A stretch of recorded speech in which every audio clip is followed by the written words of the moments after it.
Swayam Prabha. Digital India. Educated India.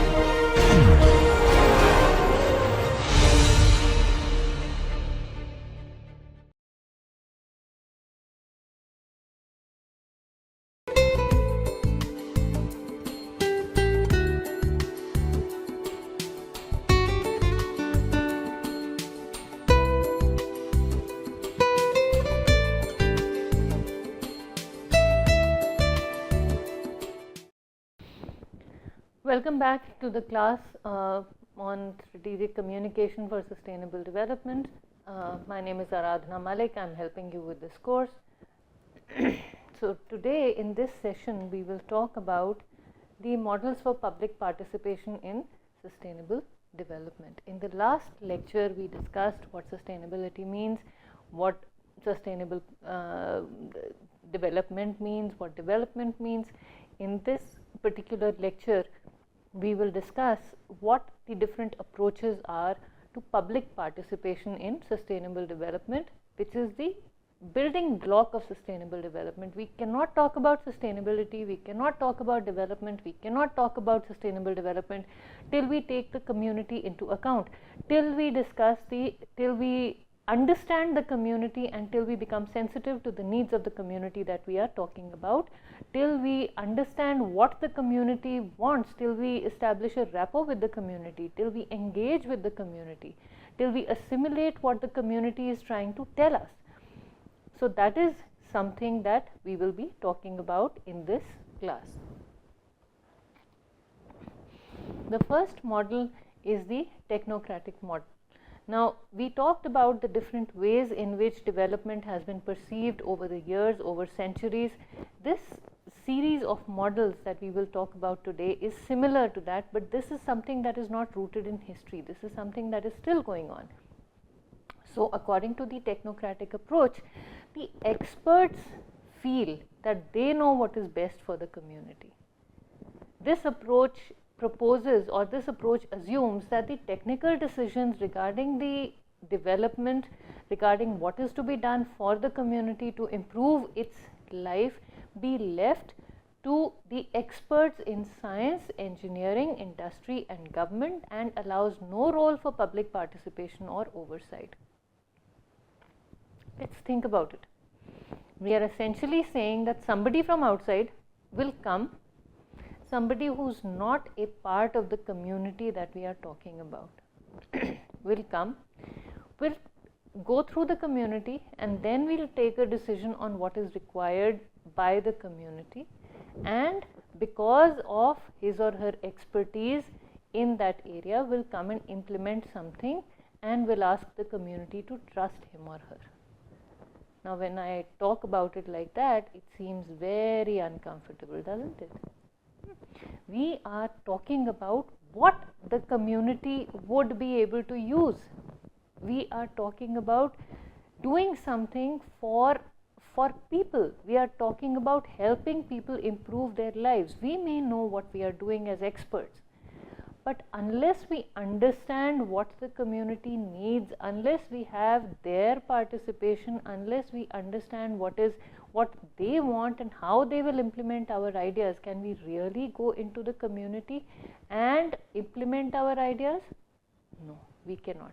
And that is one of the biggest criticisms of this approach. It seems undemocratic. It seems autocratic. It seems like somebody is trying to control too many things, and we don't want that. Okay? It also seems to not take into account the contextual contingencies and risks being faced by the affected parties.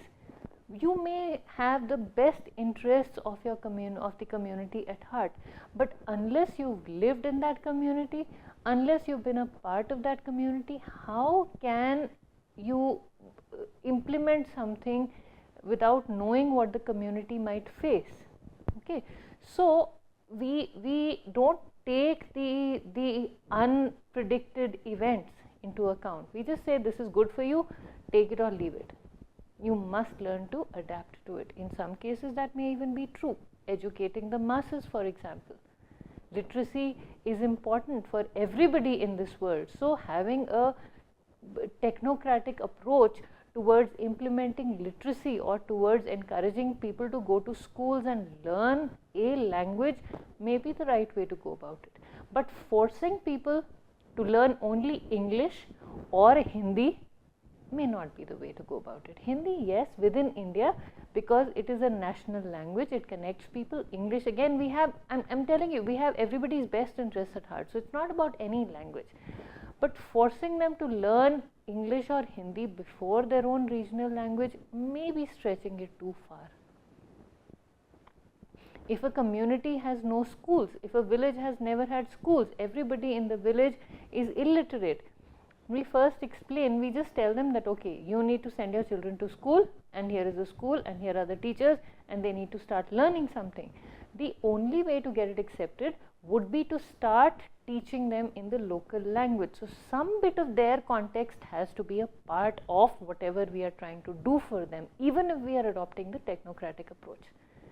But the typical traditional, classic technocratic approach does not take that into account. I'll put computers in a school, and the school people need to either learn to use them or they can do whatever they want with them. And in many cases we found that technological devices that have been put in places where their benefit has not been explained to the people concerned, or where the people concerned have not been trained to use them, these things are just lying and they get wasted. Okay. Better informed stakeholders and people who are affected are likely to reject this approach. Literacy is important, but literacy in a particular language, maybe not. Okay. So, or the use of computers, very essential in today's world. It is only because of computers that I am able to reach you, and I don't know who you are. I don't know who I'm talking to when I'm using this portal to share what I know about sustainable development and communication with you, the listeners. I don't know who I'm talking to. You could be sitting in some far-flung area of India or even another country and listening to what I'm saying. So this is possible only through computers. Okay, so technology is very important, but then again, if I try to impose this kind of technology on someone, then a person who is informed, who understands what technology is, a person from the community who understands what technology is, may not like this imposition. Okay, so these are the biggest criticisms. The community needs to be respected as a thinking, intelligent unit. And that is the biggest criticism of this approach, that it does not take the community's intelligence and the community's capability to understand its own needs into account while designing development practices.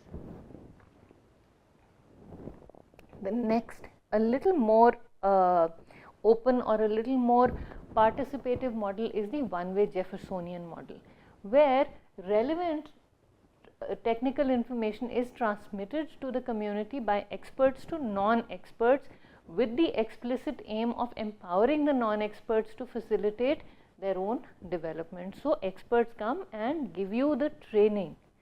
They impart the training to people who want to take the training. So some bit of community participation is still there, but there is a clear divide between people who know something and people who don't know something. Okay, so it is still, one way. So the experts come and they say, this is what we can give you, and some people in the community say, okay, we can use 60, 50 or 60% of what you're giving us, and we say, okay, we'll give you 60%, and you take whatever we are giving you, and if you want to use it, you can take it, otherwise just tell us. So it's one way. So the information is transmitted to the willing parties, and people take that information, and then the experts move out, and the non-experts take that information and then they use it in whichever way they can. That is the one-way Jeffersonian model. The relevant technical information, the emphasis here is on the word relevant. So the community's needs are still taken into account, the acceptability by the community is still taken into account, but it's not participatory. Okay.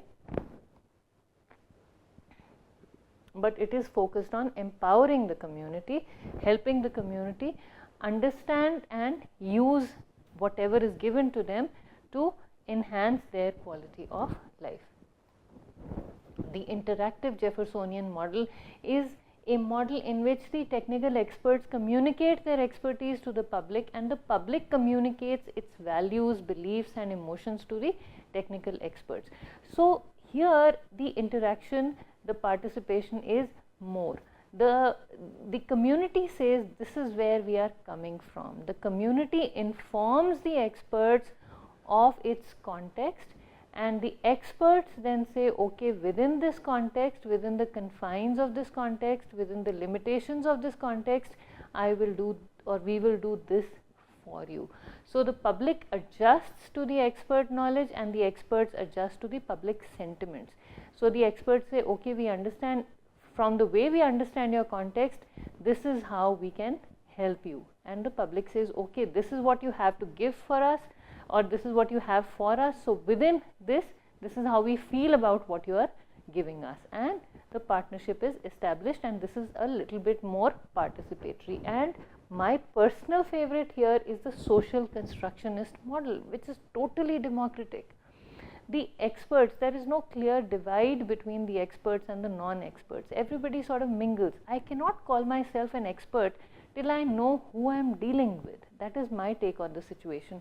I may know how to design a particular piece of technology or a policy, but I may not know how to implement it till I actually take that policy into the community that I have made it for. So my expertise ends there. The implementation experts are the community themselves. So part of the expertise in using what I have for them lies with the community itself, and together, when these two sets of experts come together, they create a new definition of what it is they are trying to do. They create a shared definition of what it is that is being built together, and that is the social constructionist approach. We get together with the other party and we come upon, or we design a mutually understood, a new type of knowledge for the community that is going to be most beneficial for the community. And this type of approach is the most helpful, it is the most democratic, and to top everything, this is the most acceptable, because the community is heavily invested in it and the community is heavily involved in it. The community, without the community's involvement, without their understanding, without their commitment, this approach cannot work. And they also know it, that in order for the experts, for the technical experts to do their work, the social experts from the community have to help them. Okay. So this is, we do not or should not develop a policy in private by some rhetorical means, and then through rhetoric. Rhetoric is the function of adjusting ideas to people and people to ideas. So through rhetoric, attempt to impose that policy on our fellows. We cannot design something and then try and justify whatever we have designed, and then say that, okay, you know, whatever we have done is for your benefit, so you must accept it. No, that is not the approach that is taken.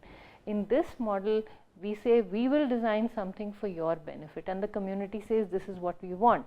So you design something, this is how we will implement it, and this is how we can implement it. And we say, okay, if you're going to implement it in such and such way, then we have to design things a little differently. And through going back and forth with each other, exchanging ideas, we develop a shared understanding, a shared idea about what it is that we are going to create, and that idea is not unique to the experts or to the implementers. Okay, and that is the social constructionist model. So we've discussed 4 models. This is a short lecture. We've discussed 4 models. The technocratic model, which is a totally one-way approach, where the experts are different from the non-experts. The experts know or design something, and the non-experts are supposed to take whatever the experts have designed, and without asking questions or without saying anything.